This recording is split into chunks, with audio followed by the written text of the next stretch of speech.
now a word from our sponsor, Anchor.fm. Here's the deal. If you haven't heard about Anchor, it's one of the easiest ways to create a podcast. Let me start.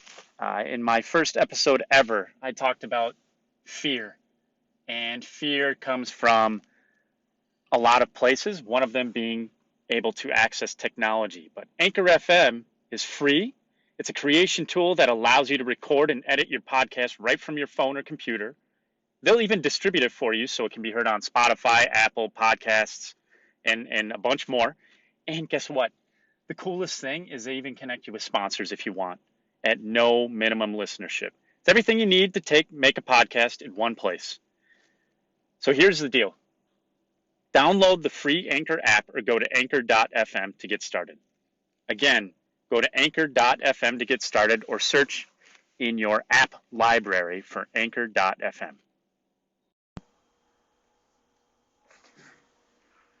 What's up, everybody? Today, I want to drop some history on you, things that I think everybody, at least in the US, should understand. And I was feeling, I'm not a big holiday person like I talked about yesterday, so I'm chilling here at the office. But I wanted to do this because I think it's important, and I think it is relevant in the time that we're in. All of us who have lived here our whole lives, or even if you haven't, there's a reason you came here. And I think a lot of people forget the history on which the United States was founded. And so today, I wanted to read to you all exactly as it states why we celebrate this day here in America and in the US called the 4th of July, aka America's birthday. So I'm going to read to you today, and I'm doing it because I want you to think about the words that are being used from this document that is over 200 years old, almost 250 years old. And listen to the words that are being used to describe why they declared independence, what causes, the rationale behind it, the next steps, the freedoms that created, all that stuff. But anyway, because I think it's worth discussion, and I know for a fact that I read this every once in a while, but I asked a whole bunch of people, and they're like, yeah, I know a couple lines, and everybody knows the couple lines. But I just think it's relevant for us to listen to the words that were written almost 250 years ago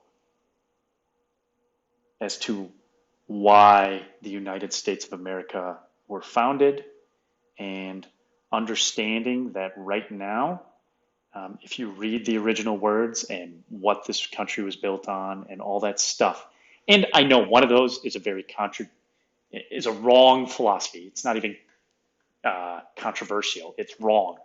And slavery and racism and all of that stuff, and we have a history of it. But at the same point in time, I think it's important when we're discussing perspectives on this stuff to understand the words that were written and the why it happened, because I think it's even relevant now in the world we live in today. So with that, enough. All right, here we go. In Congress, July 4th, 1776, the unanimous declaration of the 13 United States of America. When in the course of human events, it becomes necessary for one people to dissolve the political bands which have connected them with another, and to assume among the powers of the earth the separate and equal station to which the laws of nature and of nature's God entitled them, a decent respect to the opinions of mankind requires that they should declare the causes which impel them to the separation. We hold these truths to be self-evident, that all men are created equal, that they are endowed by their Creator with certain unalienable rights, that among these are life, liberty, and the pursuit of happiness, that to secure these rights, governments are instituted among men, deriving their just powers from the consent of the governed, that whenever any form of government becomes destructive of these ends, it is the right of the people to alter or to abolish it and institute a new government, laying its foundation on such principles and organizing its powers in such form as to them shall seem most likely to affect their safety and happiness. Prudence indeed will dictate that governments long established should not be changed for light and transient causes. And accordingly, all experience hath shewn that mankind are more disposed to suffer while evils are sufferable than to right themselves by abolishing the forms to which they are accustomed. But when a long train of abuses and usurpations pursuing invariably the same object evinces a design to reduce them under absolute despotism, it is their right, it is their duty to throw off such government and to provide new guards for their future security. Such has been the patient sufferances of these colonies, and such is now the necessity which constrains them to alter their former systems of government. The history of the present King of Great Britain is a history of repeated injuries, usurpations, all having indirect object the establishment of an absolute tyranny over these states. To prove this, let facts be submitted to a candid world. He has refused his assent to laws, the most wholesome and necessary for the public good. He has forbidden his governors to pass laws of immediate and pressing importance, unless suspended in their operation till his assent should be obtained, and when so suspended, he has utterly neglected to attend to them. He has refused to pass other laws for the accommodation of large districts of people, unless those people would relinquish the right of representation in the legislature, a right inestimable to them and formidable to tyrants only.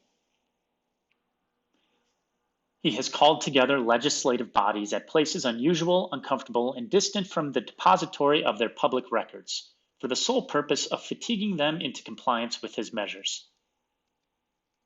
He has dissolved representative houses repeatedly for opposing with manly firmness his invasions to the rights of the people. He has refused for a long time after such dissolutions to cause others to be elected, whereby the legislative powers incapable of annihilation have returned to the people at large for their exercise, the state remaining in the meantime exposed to all the dangers of invasion from without and convulsions within. He has endeavored to prevent the population of these states, for that purpose obstructing these laws for naturalization of foreigners, refusing to pass others to encourage their migrations hither, and raising conditions of new appropriations of lands.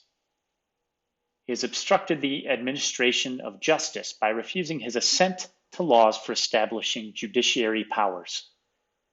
He has made judges dependent on his will alone for the tenure of their offices and the amount and payment of their salaries. He has eradicated multitude of new offices and sent hither swarms of officers to harass our people and eat out their substance.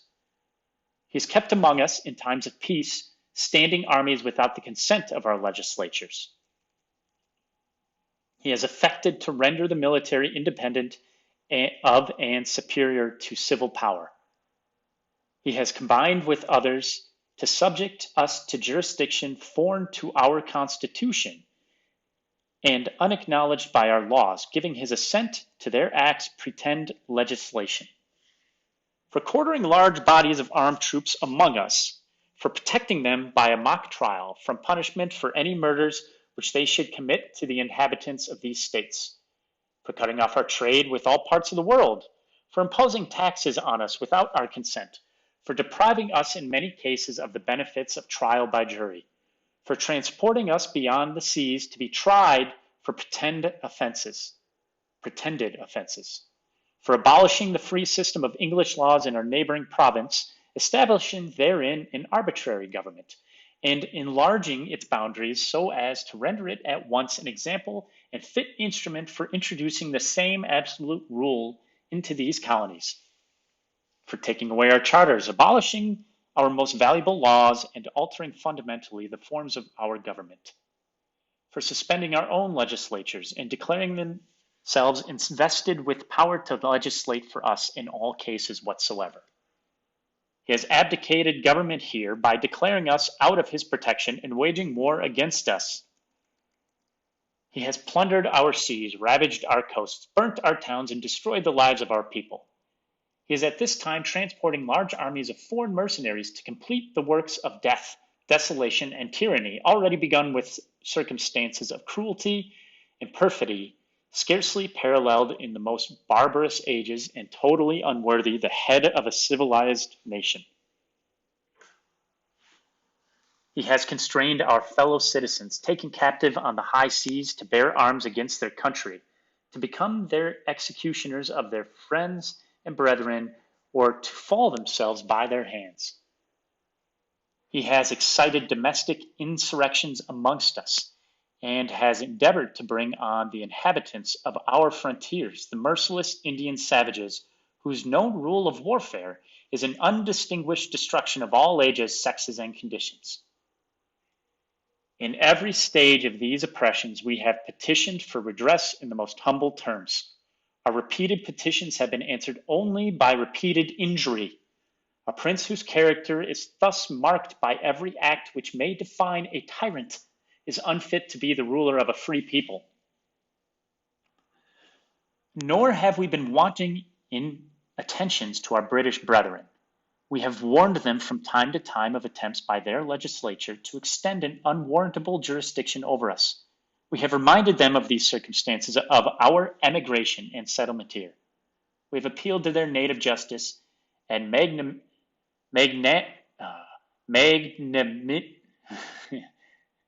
a form of magnanimity, and we have conjured them by the ties of our common kindred to disavow these usurpations which would inevitably interrupt our connections and correspondence.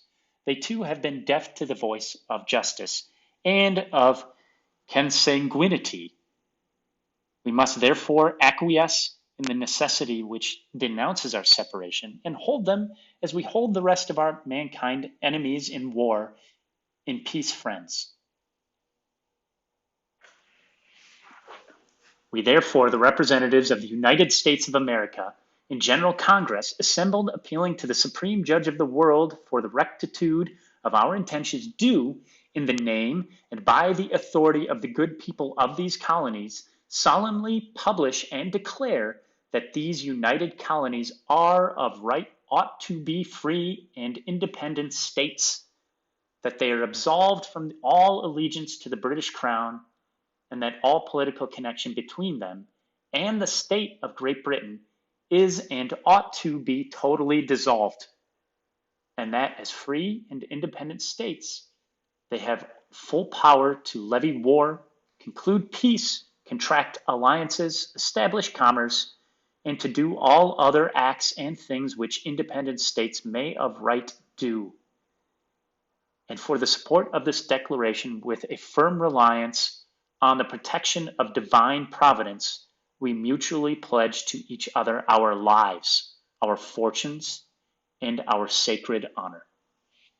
Signed by representatives of each of the colonies of Georgia, Maryland, Delaware, Massachusetts, North Carolina, Virginia, New York, Rhode Island, South Carolina, New Jersey, Connecticut,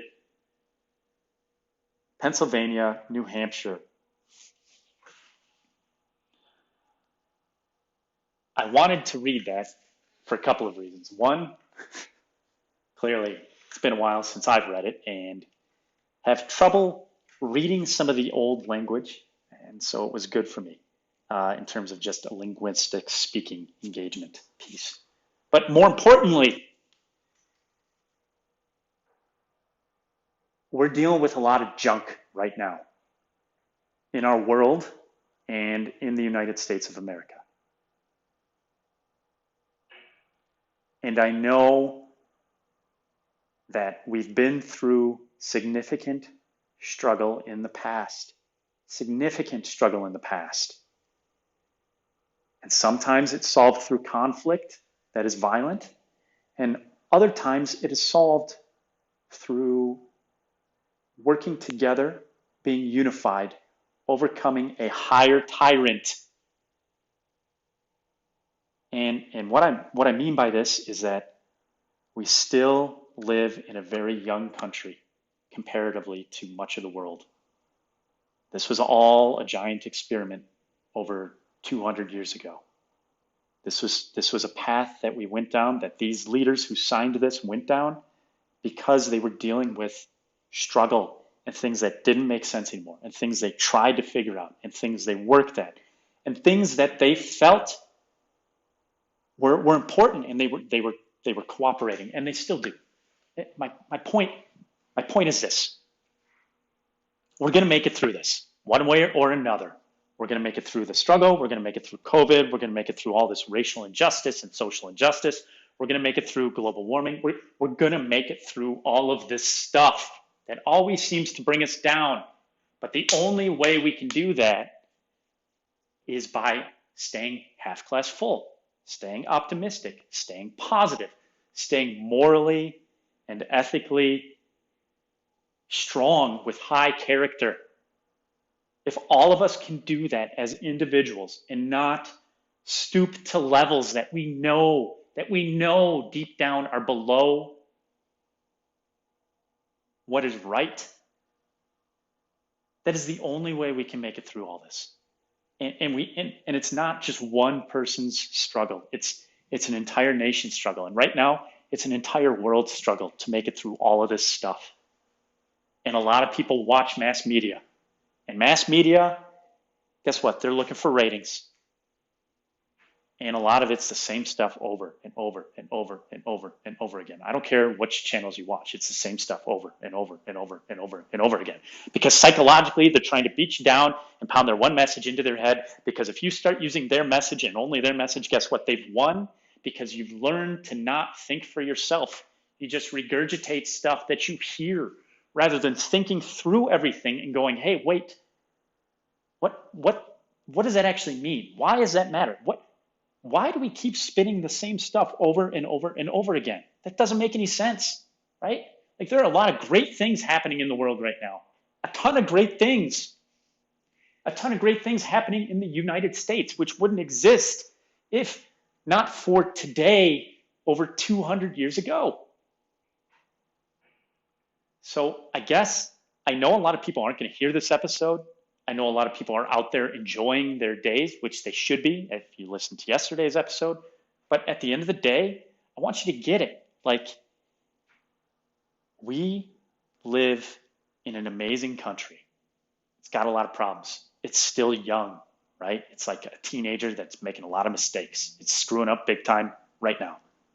And there's a lot of things that our founding fathers couldn't predict, right? They didn't know the world of the internet was going to work. They believed in a whole bunch of old school values that we no longer believe in, because guess what? They were flawed too. They were people. They were living in a world that way back then, the easiest way to get across the sea was to take a months-long trip on a boat, in a boat that's not the size of a cruise ship, but the boat that's like the size of a 50-foot sailboat, right? Like, I struggle with this because there's a ton of opportunity out there for everybody if people look at it and people work on themselves. And nobody is completely right and nobody is completely wrong. If you believe what I believe, which is, I do believe most people in the world are innately good people who believe in natural law and they don't want to hurt anybody else. Now, yes, there are bad apples all over the place. That's what happens when you live in a world of 7.2 billion people, right? Statistics win. You're going to have things that are not right. But I want people to understand that the world is not it's not just a two-sided coin.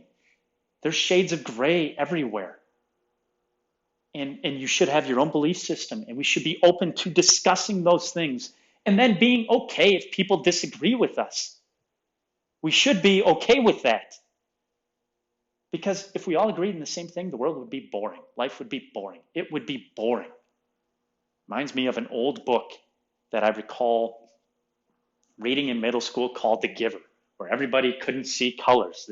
Everything was black and white because the stories and everything was weeded out because emotions and things heard and differences of opinion and all that stuff made life hard. But life is happening for us, not to us. So grow, take advantage of it, have difficult discussions with each other. Like, that's important. It's important not only to be able to communicate what you believe in, but also to understand that your beliefs, although 95% could be in agreement with the people you're talking to, there's probably 5% that they don't agree on. And it's so finite that realistically, that doesn't make them a bad person. It just means they have a different story and a different perspective and a different background behind them. Doesn't mean you can't work together. Doesn't mean you can't move forward together on things to make the world a better place. Doesn't mean you can't do the things you want to do. It just means you got to take a deep breath and listen. 2 ears, 1 mouth. There's a reason for it.